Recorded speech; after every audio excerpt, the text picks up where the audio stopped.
জয় গুরু দয়ালেশটি চরণে আমার প্রণাম। আপনাদের সবাইকে আন্তরিক আনন্দিত জয় গুরু।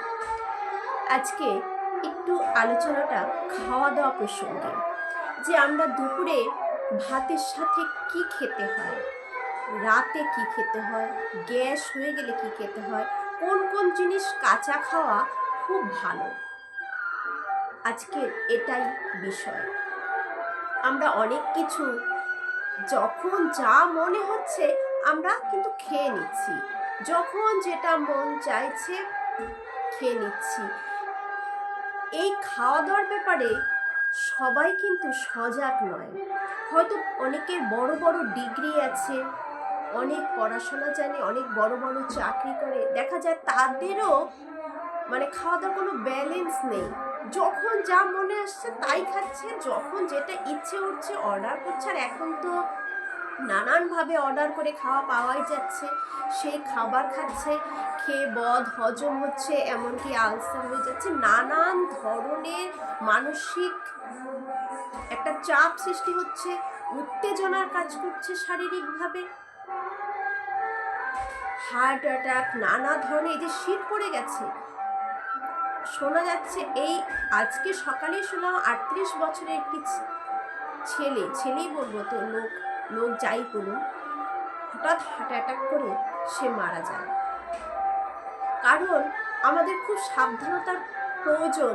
এই শরীরটা খুব যত্ন করতে হয়। শরীরটা ঠাকুর অনেক দয়া করে এই শরীরটাকে আমরা পেয়েছি ঠাকুরের দয়ায়, তাকে এভাবে অযত্ন করতে আমরা পারি না।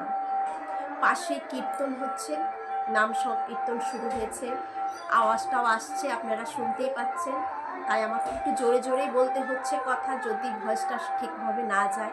তো যাই হোক, একটু কষ্ট করে শুনে নেবেন, কতটুকু ভয়েস কি হবে জানি না। যাই হোক, এই যে নানান রকম খাওয়া দাওয়ার ফলে কি হচ্ছে, blood pressure, diabetes, gastric, ulcer, আরও নানান রোগে কিন্তু মানুষ আক্রান্ত হয়ে পড়ছে।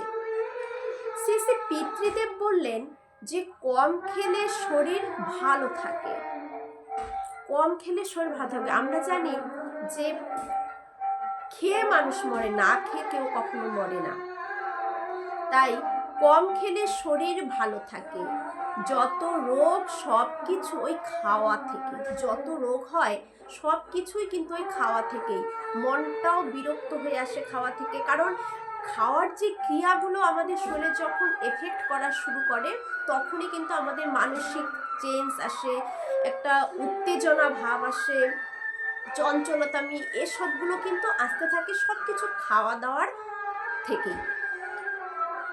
অধিকাংশ মানুষ কখন কি খেতে হয় জানে না, লোভে পড়ে অধিকাংশই মানুষ কখন কি খাওয়া প্রয়োজন এসব জানে না। লোভটা এতটাই সাংঘাতিক হয়ে যায়, যখন যা মন চাইছে তাই নিজেরাও খাচ্ছে, বাচ্চাদেরকে খাওয়াচ্ছে। বাচ্চাদের অবস্থাও একদম কি বলবো, অবস্থাও খারাপ করে দিচ্ছে, যে একটা স্টুডেন্টের কিভাবে খাওয়া প্রয়োজন সেটাও মানুষ এতটাই লোভে বশবর্তী হয়ে ডুবে গেছে, প্রবৃত্তিটা এতটাই আঁকড়ে ধরেছে যে মানুষের এই খেয়ালগুলো কিন্তু থাকে না অধিকাংশ মানুষেরই।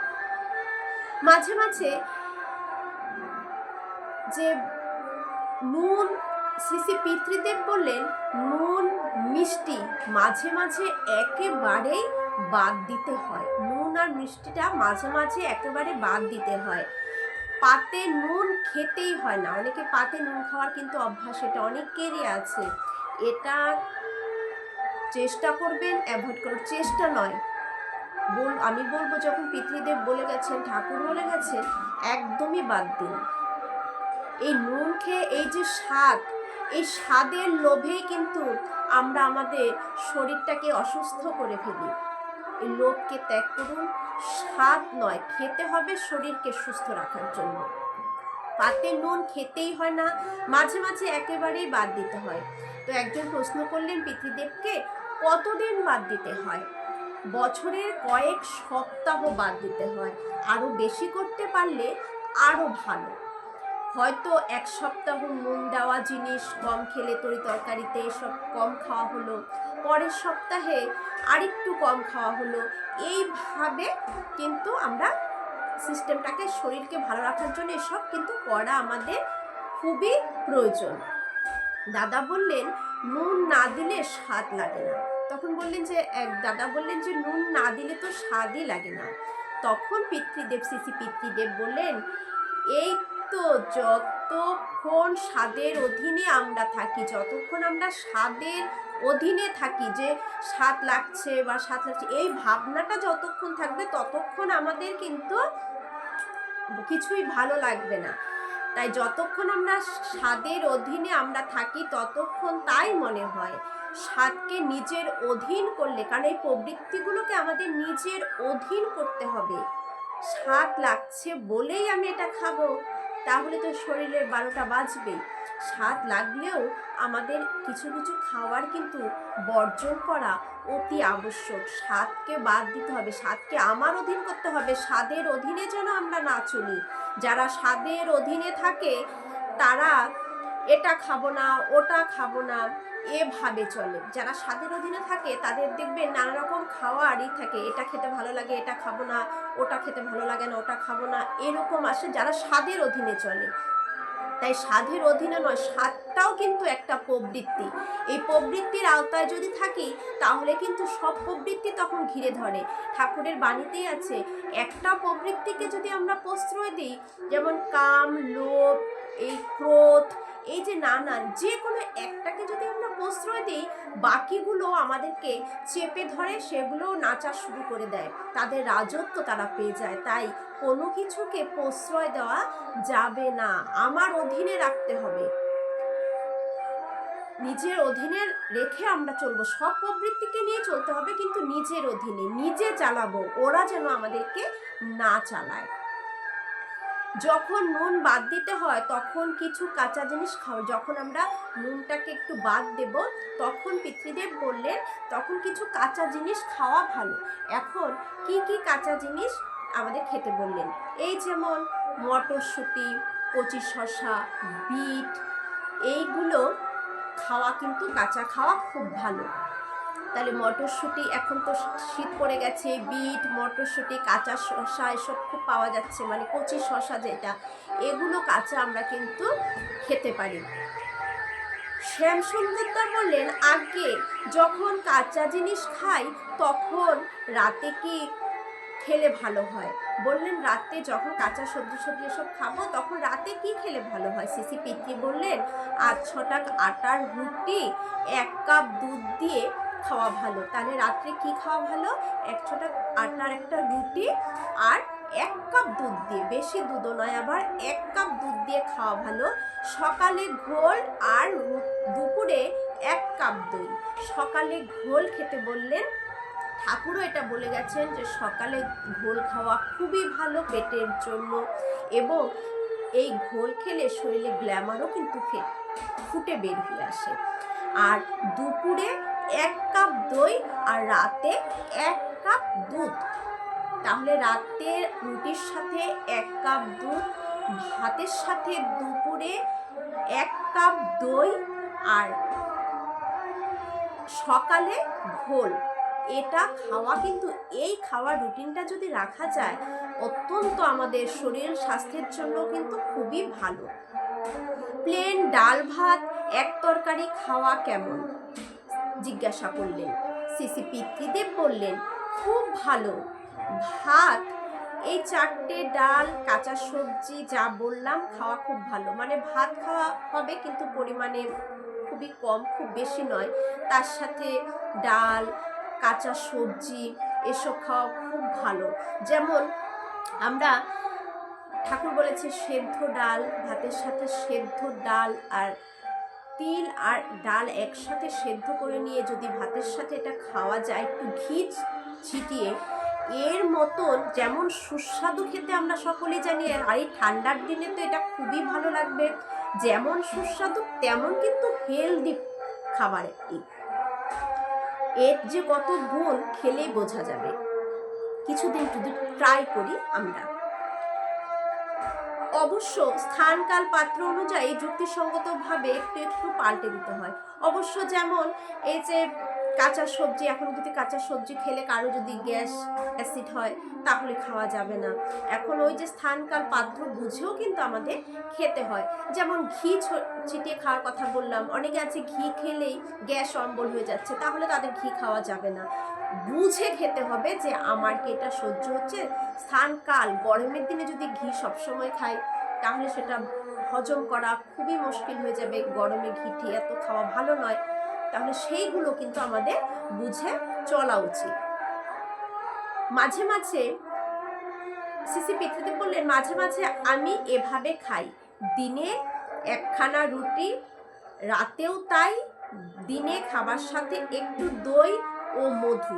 দেখুন সিসি পিতৃদেব কি বললেন, যে দিনে একখানা রুটি খান, তার সাথে কি খান, ওই যে বলেছেন না 1 কাপ দই খেতে, এই যে দিনে খাবারের সাথে একটু দই, তার মানে 1 কাপ দই, আর সাথে কিন্তু মধু নেন।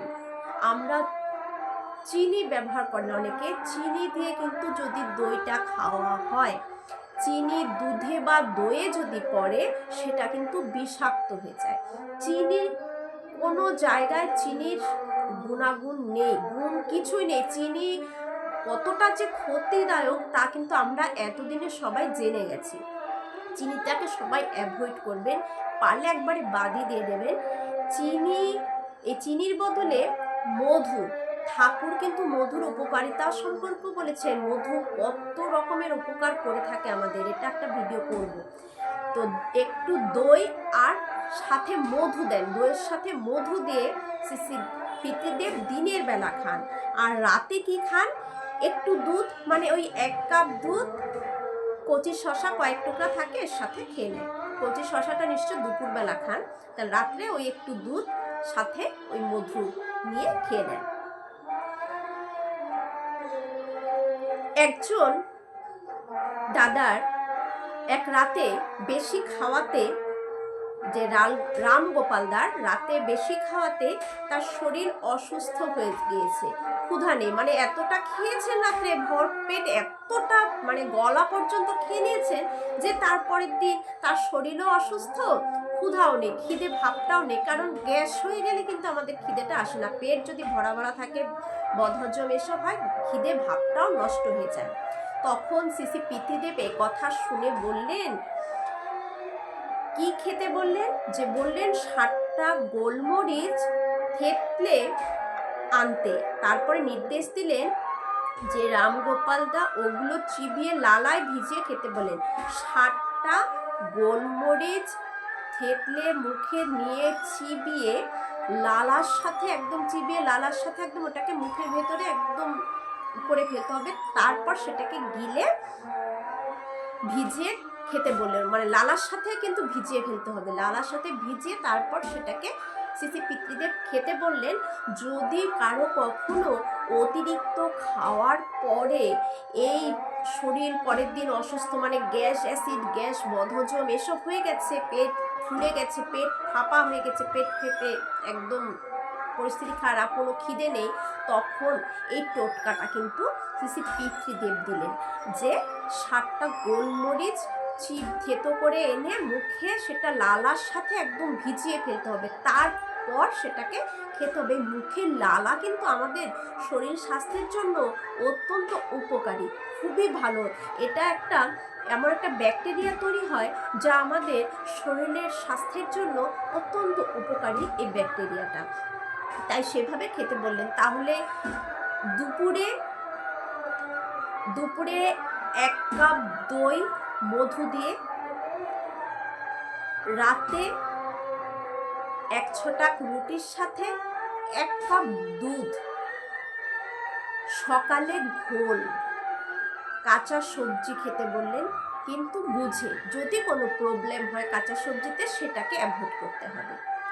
এই খাওয়ার বিধানগুলো ঠাকুর, সিসি পিতৃদেব এবং আমাদের আচার্যদেব এখন কিন্তু মানে খাওয়ার কথা এভাবে বলছেন। যেমন বৌরানীমাও একটা এসেতে পড়লাম, আচার্যদেবের বৌরানীমা আচার্যদেবকে বলেছেন, তোমার কিছুদিন 1 মাস নাগাদ নুন খেতে নুন খাওয়াটা স্টপ করতে হবে। বলছে কেন? বলছে না, শরীরটা তোমার ঠিক রাখার জন্য নুনটাকে কিছুদিন বাদ দিতে হবে। 1-2 মাস কিন্তু আচার্যদেব নুন ছাড়াই খেয়েছেন, কারণ তারা কিন্তু প্রবৃত্তির বশে নেই, তারা প্রবৃত্তিকে নিজের বশে রেখেছেন, নিজে যেভাবে চালিত করবেন সেভাবে। শরীরকে আগে, কারণ সেই বিগ্রহের মন্দির ভেবে যত্ন করি শরীরটাকে। এই শরীরের ওপরে আমাদের কোনো অধিকার নেই, এই শরীরটা পুরোটা কিন্তু পরম দয়ালের, তার জিনিস যত্ন সহকারে রাখার দায়িত্ব আমার। জয় গুরু।